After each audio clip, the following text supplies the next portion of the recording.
tous, j'espère que vous allez bien. On se retrouve pour le brief du vendredi 30 août 2024. On se fera un petit point Bitcoin, Ethereum. Vous avez choisi en commentaire d'analyser Render. Aujourd'hui, je remets en jeu APE contre FET, c'est à vous de décider.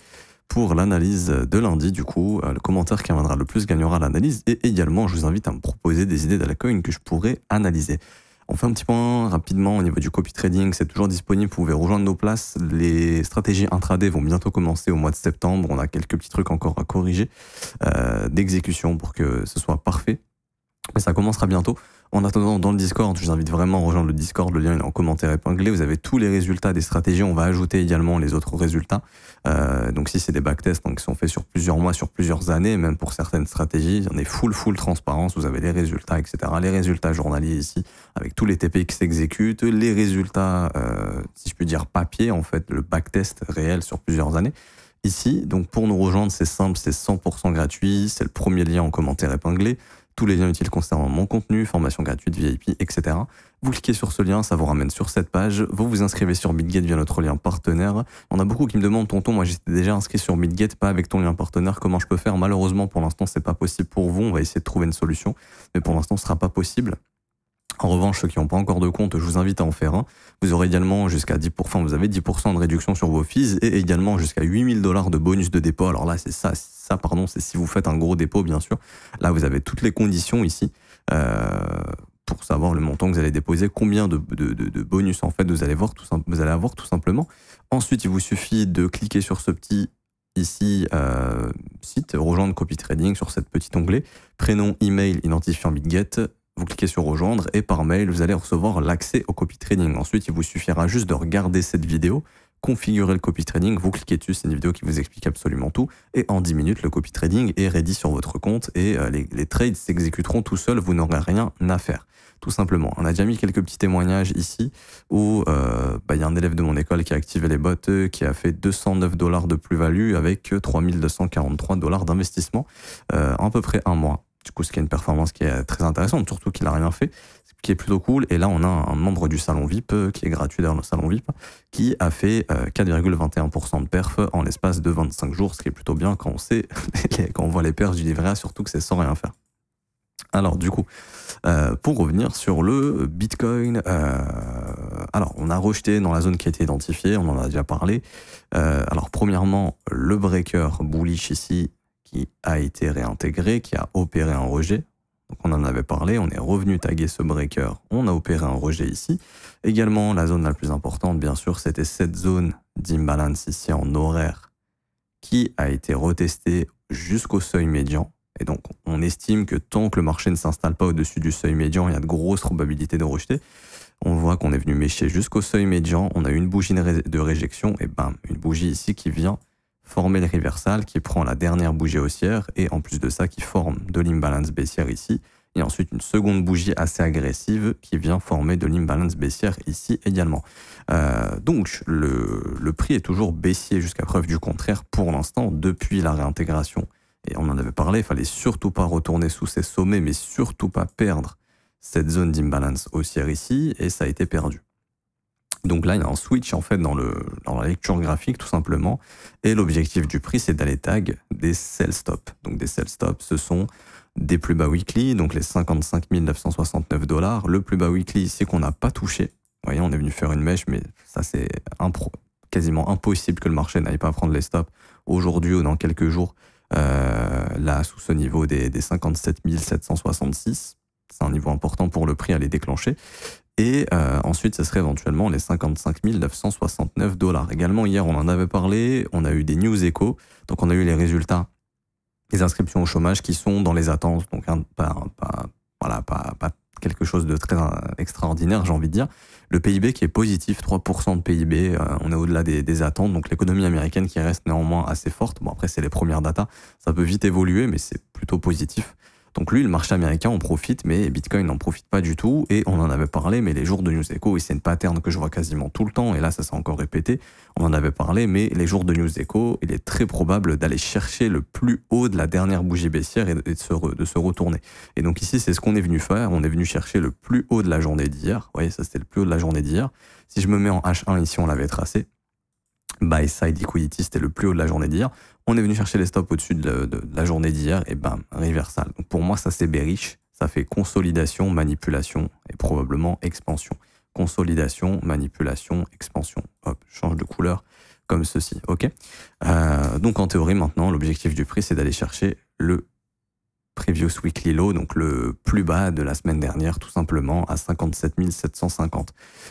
Également, quand je vois le graphique en daily, on a formé cette imbalance baissière, le prix est venu dans cette imbalance baissière, on a été rejeté, on est venu prendre le plus haut d'hier, donc tout ça c'est baissier, hein, pour maintenant aller chercher la contrepartie, le plus bas de mercredi, qui est plus du coup le plus bas d'hier, d'avant-hier, mais déjà aller chercher le plus bas d'hier également, donc sous les 58 654. Et donc ça sera observé pour peut-être, sait-on jamais, à contre-pied un retournement, qui n'est pas impossible.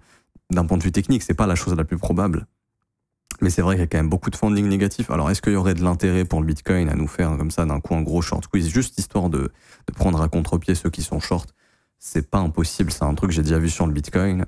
Ça changerait rien, malheureusement, aux conditions techniques du marché, même si on fait ça, par exemple. Mais ce genre de mouvement, ça pourrait arriver. Par contre, si le prix ne répond pas du tout sur ce low daily, bon, bah, on ira chercher le prochain et le plus bas weekly, donc sous les 57 770 $. J'ai pas plus de choses à dire sur Bitcoin. Pour moi, le graphique est très clean. Ici, également sur le CME, on avait créé un New Day Open Gap, ici, qui a été comblé parfaitement, et réjection. Donc, ce gap a été comblé. Donc, dans l'idée, c'est de se dire qu'il est tout à fait possible, hein, et sur le CME, la zone même évidente, ça me paraît être ici, là, les 56 300. Donc, nous, sur le PERP et le spot, c'est 55 900, 56 000 $, ça dépend des exchanges. Mais en théorie, là, quand je vois le prix, ce serait d'essayer de faire ça. C'est-à-dire ici, prise de stop, malheureusement, l'imbalance qui vient déclencher la prise de stop cède, on comble le gap ici, et du coup, continuation baissière pour aller chercher ce lot sous les 56 000 $. En tout cas, le CME est un peu plus clair, en tout cas dans la lecture, que le PERP. Je préfère le PERP, hein, mais là, en tout cas, j'ai l'impression que le CME se lit mieux. Donc, pas plus de choses à dire pour moi. Sur Bitcoin, on peut aller sur Ethereum. Et du coup, faites attention, cet après-midi, ça peut bouger. Jour de News Echo surtout. On a le corps PC aujourd'hui, donc 8h30, 14h30 heure de France, 8h30 heure de New York. Ça va faire bouger les marchés, peu importe les résultats. Je pense qu'on se rapproche des 0,2. Donc en soi, c'est un non-event, à part si vraiment il y a un gros décalage, genre moins 0,5 ou, là j'ai abusé, on va dire, les moins 0,1 serait très positif. Par exemple, si on a plus 0,4, là, ouais, il y aurait un problème, par exemple. Si on est autour des 0,2, c'est pas tellement... C'est dans les chiffres habituels, donc ça changerait pas grand-chose. Et jour de News Echo, comme d'hab, très souvent, le marché va chercher les points d'intérêt de la veille. Je partirais du principe que vu que ça, c'est une bougie haussière et qu'elle est déjà venue prendre le plus haut, je pense que le marché, là, sur la News Echo, va être intéressé pour aller déclencher le plus bas d'hier, donc aux 58 660, et puis je pense que par la suite, ce sera... cette bougie de range, hein, qui a été prise au nord en premier, qui va finir par être taguée également au sud, hein, donc sous les 57 800. Et du coup, pour revenir sur Ethereum, enfin pour venir du coup sur Ether, ici, Ethereum pareil, breaker ici en daily, qui a été retag, on est venu prendre le sommet de la bougie de mercredi, ça opère un reversal, cette inefficience baissière pareil, qui pour l'instant opère un rejet. En H1 également, le prix ici n'a pas réussi à rompre cette imbalance. On a essayé, mais on n'a pas réussi. Donc, en fait, on fait juste une prise de stop d'ailleurs là, du dernier sommet. Donc, c'est plutôt baissier. Vu la réaction du prix d'Ethereum ici, grosse imbalance baissière, on vient dedans. Là, et ça, c'est assez baissier. C'est un signe de momentum qui est assez baissier. Ici, ça montre justement que dès qu'on est entré dans l'imbalance, bam, on a été rejeté. Donc ça, c'est un signal de momentum qui est assez fort et le prix a envie d'aller chercher là des zones de sell stop et d'aller s'attaquer assez low probablement. Donc le prochain objectif, 2456, et puis en vérité, ça serait le low daily à 2388 $. Donc ce low daily ici, et c'est deux low daily en fait, donc sous les 2388, et sachant que là, il y a eu un changement dans le comportement du prix, c'est-à-dire prise de stop, rejet dans l'imbalance, on serait intéressé pour aller chercher ce low daily à 2388 éventuellement. Et l'autre objectif, ce serait de revenir bosser la mèche. Là, le seuil médian de cette mèche au niveau des 2330, ce qui permettrait également de prendre ces low daily ici, autour également des 2300 $. cas, ça me semble être les objectifs. Pour moi, c'est toujours baissier, malheureusement, tant qu'on ne regagne pas cette imbalance. Tant que le prix ne fait pas ça, on est dans une optique de continuation baissière sur Ether ici. Et là, le graphique, franchement, H1, il est très flag, en fait. Voilà, prise de stop ici, c'est chirurgical. Hein. On va sortir les shorters et réjection. Et du coup, l'objectif du prix, probablement d'aller chercher cette zone de sell stop ici, hein, sous les 2388. Et même sur du court terme, je vous dirais, voilà, tant que le prix là ne vient pas rompre cette imbalance baissière vectorielle, donc il y a beaucoup de volume sur cette bougie, plus que les sessions précédentes, c'est une bougie qui laisse une trace, en fait, si vous voulez, ici. C'est un peu comme s'il y avait de gros poissons qui étaient venus, hein, qui avaient vendu massivement ici et qui vont défendre cette zone. On peut le voir de cette manière-là. Ou une trace de market making, peu importe. Et cette zone où il risque d'être défendu, et tant que c'est le cas, on spécule plutôt sur quelque chose de baissier pour l'instant. Il y a toujours le gap au 3000, je pense qu'Ether reviendra au 3000 à un moment donné. Pour combler son gap, ce sera peut-être dans 2, 3 semaines, 1 mois, 2 mois, peu importe. Mais là, en tout cas, on semble vouloir être intéressé pour aller chercher le plus bas de mardi pour l'instant. C'est bien ça, ouais. Et du coup, je fais un point rapide sur le dollar parce que là, il y a des choses intéressantes au niveau du dollar. Et c'est un peu notre, comment dirais-je, notre problème, on va dire, côté crypto, parce que le dollar a énormément chuté. On est en train de pricer la baisse des taux et par exemple, je commence déjà à voir alors des gens qui suivent pas trop la finance, mais qui disent ah, le dollar va continuer de chuter parce que les taux vont baisser. Et je pense qu'on est en train de pricer cette baisse des taux avant et que quand les taux vont baisser, ça sera le sell de rumor by the news, en fait. Et là, sur le prix, il y a déjà un premier signal qui est la cassure de la dernière imbalance baissière. Vous voyez, le prix, là, sur tout ce flux baissier, ici, il a respecté toutes ces imbalances. Ici, on a une, on n'est même pas revenu la tester, mais elle n'a pas été brisée. Il y en a une ici qui a été respectée parfaitement. Il y en a une ici, respect, une ici, respect, rejet. Rejet ici également. Là, on a une succession d'imbalances. Et là, la dernière imbalance ici qui a permis de venir chercher ce lot a été rompue. Donc ça, c'est un signal de reprise de force du côté du dollar. Alors, difficile de dire bottom is in. On peut spéculer sur un rebond pour l'instant qui aurait pour objectif, à mon avis, déjà d'essayer de prendre ce sommet. Pour l'instant, c'est pas réussi. Et si on arrive à casser ce sommet, ce serait déjà un premier signal, éventuellement de bottom, ou tac, et ensuite essayer de former un creux ascendant pour reverse le dollar. Et si ça arrive, ça peut causer du tort aux assets à risque, donc ce sera à surveiller, dont les crypto-monnaies, parce qu'on l'a vu, hein, là, le dollar, pendant qu'il baissait, le marché crypto n'en a pas profité assez pour pump, malheureusement. Et là, vu que le dollar a peut-être envie de retourner au nord, le marché crypto peut peut-être subir. Et pour moi, tant que le prix là ne repère pas cette imbalance qui a été cassée, dans l'idée, c'est de se dire qu'on va travailler, qu'on va essayer de travailler cette zone depuis cette prise de stop et pourquoi pas essayer de marquer un bottom. Donc j'invite à surveiller cette zone sur le dollar index. Donc là, je suis sur le dollar index directement. 101 points, 100,9 points, ce sera la zone à surveiller. Également, regardez la réaction du prix au-dessus de ce sommet, parce que ça peut juste être une prise de stop et bam, continuation baissière. Personnellement, je pense que le bottom ne sera pas là, mais sera sous le plus bas de 2023. Après, s'il est là en soi, ça change pas grand-chose. Mais si on va sous ce plus bas, là, je pense qu'il y aurait genre 90%, j'abuse, mais peut-être un bon 70% de proba de bottom, je pense, sous le plus bas de 2023. Là, je dirais qu'il y a peut-être 40-50% de proba. Je sors ça de ma tête, mais c'est pour vous donner un ordre d'idée dans quelle optique je suis pour l'instant. Et voilà. Mais en tout cas, j'aimerais bien voir la résolution de ce sommet, voir si ça casse vraiment ou s'il y a juste une simple mèche pour déjà me dire, ok, bon, c'est probablement juste une prise de stop avant une continuation. Et du coup, si jamais ça break, le prix va revenir travailler ces successions, je vais y arriver, d'imbalance ici, qui vont être une zone quand même assez importante pour la suite. Tiens, on va laisser en rouge, ça fait bien. Ici, et donc, si jamais on se fait rejeter, là, on peut faire un nouveau plus bas. Si jamais on se fait rejeter, mais qu'on forme un creux ascendant, bon, là, ça risque d'avoir marqué un bottom et bonjour la pump du dollar et attention aux crypto. Si ici, ça fait juste une prise de stop, rejet dans l'imbalance et qu'on ne fait pas de nouveau plus haut, très positif pour aller chercher le plus bas de 2023 ici. Et à ce moment-là, attention, parce que plus on se rapproche du mois de septembre et de la décision de baisse des taux d'intérêt, plus on se rapproche de niveaux hyper importants sur le dollar index qui vont probablement marquer un bottom. Donc dans tous les cas, je pense que le dollar, il aura une fin d'année plutôt, alors soit neutre, une fois qu'il aura atteint cette zone, je pense que ce sera neutre et je pense que 2025 sera bullish pour le dollar probablement. Du coup, compliqué pour les cryptos si on se réveille pas très vite et qu'on reprend pas très vite un momentum haussier. Tout c'est déjà arrivé que le Bitcoin et les cryptos soient haussières pendant qu'on a un dollar qui soit haussier, c'est déjà arrivé. Mais il faudrait se bouger en fait, faudrait le faire. Et là, c'est un peu plus compliqué puisque même quand le dollar est faible, on n'arrive pas encore à pump. Donc là, il faudrait vraiment, ou alors on est un méga rallye qui dure même 2 mois ou 3, quand le dollar là va chercher un bottom au cours des prochains mois. Par exemple, sur la prochaine baisse, là, le marché crypto explose. Ça serait une bonne chose, mais ça me paraît pas être la chose la plus probable, malheureusement.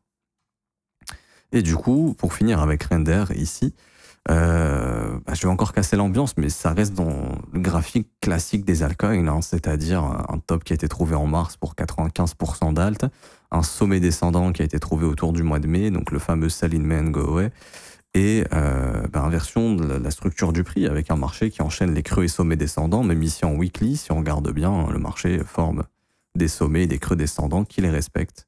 Donc tant que le dernier sommet descendant n'est pas rompu, dans l'idée c'est de se dire qu'on assiste juste à du rebalancing. Ça veut dire quoi? Ça veut dire combler les imbalances qui ont été laissés sur le dump. Et donc là encore une fois, on voit qu'on a ce qu'on appelle du rebalancing ici. On comble cette imbalance baissière ici, et on se fait rejeter. Et donc ça, c'est baissier et on casse pas le précédent sommet. Donc dans l'idée, c'est de se dire que le prix maintenant est intéressé pour aller chercher le plus bas des 3,41 $, éventuellement. Et je dirais même là, plutôt ce niveau qui vient couvrir cette imbalance. Et il y a 1, 2, 3 lots mensuels qui sont couverts. Donc ça serait pour aller chercher toute cette zone de stop qui n'a pas été tag. Ça, pour moi, c'est impossible qu'on n'y aille pas. Enfin, c'est impossible. Il y a genre 90% de proba de ne pas y aller, de laisser une zone de stop comme ça aussi flagrante. Alors peut-être ça a été tag sur le perp. Je vais regarder ça, peut-être. Ça m'étonnerait pas que sur le perp ça ait été tag. Non, même sur le perp ça n'a pas été pris. Donc non, le marché est très intéressé probablement pour aller chercher cette zone donc sous les 3,30 $. Donc la render, ça sent encore éventuellement une chute d'au moins 30-40% à venir sur ces prochaines semaines. Tant que ça n'inverse pas le prix, il y a une chance que ça ne le fasse pas, ce serait que cette impulsion ici soit maintenue. Là. C'est l'une des seules chances qui permettrait à Render de pas subir son dump sur un nouveau plus bas pour aller chercher toute cette zone de stop ici. Une fois qu'on sera dans cette zone, là, on voit qu'il y a une zone intéressante. Entre 2,36 $ et 2,77 $.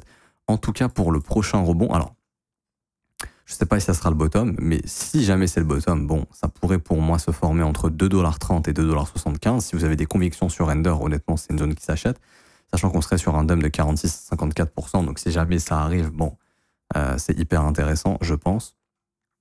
D'autant plus qu'on va revenir sur des swing high weekly ici, donc ça va être hyper intéressant. Vous voyez, c'est cette zone d'inefficience qui a initié le break. Donc ça, c'est pas un breaker ici, mais qui a initié le breakout de cette zone. Donc c'est plutôt cool. En revanche, là, il y avait un breaker qui a été respecté. Donc, ce serait peut-être autour de cette zone. Enfin bref, ça a déjà été testé, donc bon.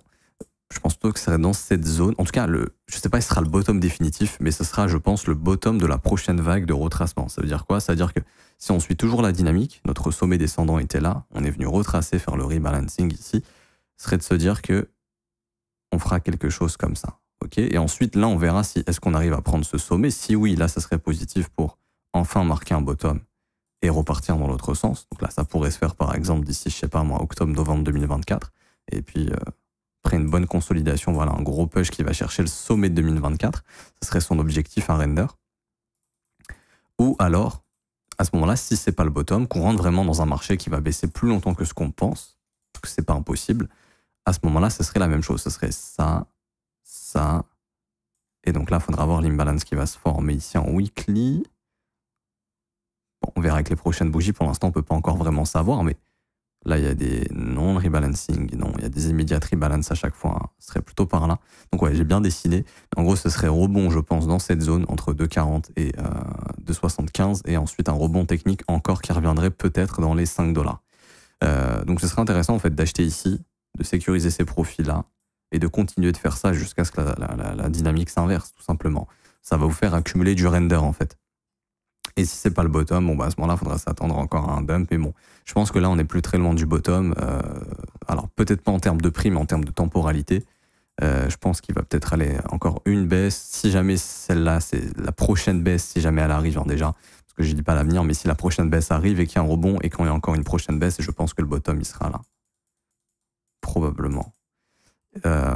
Donc ça pourrait être vers ces niveaux de prix. On va regarder rapidement. Allez, peut-être sous ce lot, histoire d'emmerder, mais sous les 1,30, je sais que ça ferait très bas.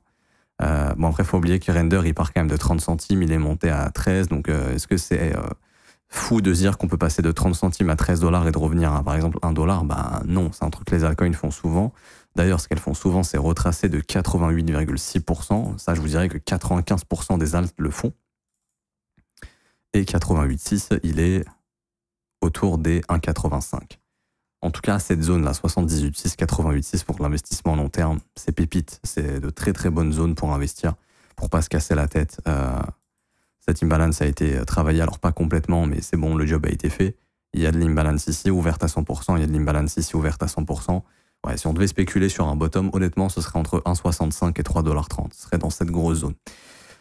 J'ai pas plus de choses à dire sur Render. Après, pour les objectifs haussiers, bon, bah, ça va dépendre de est-ce qu'on arrive à faire un nouveau sommet ou autre, mais dans l'idée, ce serait de se dire que oui, on pourrait, bien sûr, essayer de faire un nouveau sommet, et à ce moment-là, ça serait une extension. 161,800, allez, je vais spéculer sur un bottom au 88,6, parce que 95% des alts, généralement, elles retracent sur ce niveau. Je vous invite à prendre tous les bull runs, vous regardez, enfin tous les rallyes haussiers, vous prenez votre fib du bottom jusqu'au plus haut, vous regardez où s'arrête le prix, très généralement 88,6.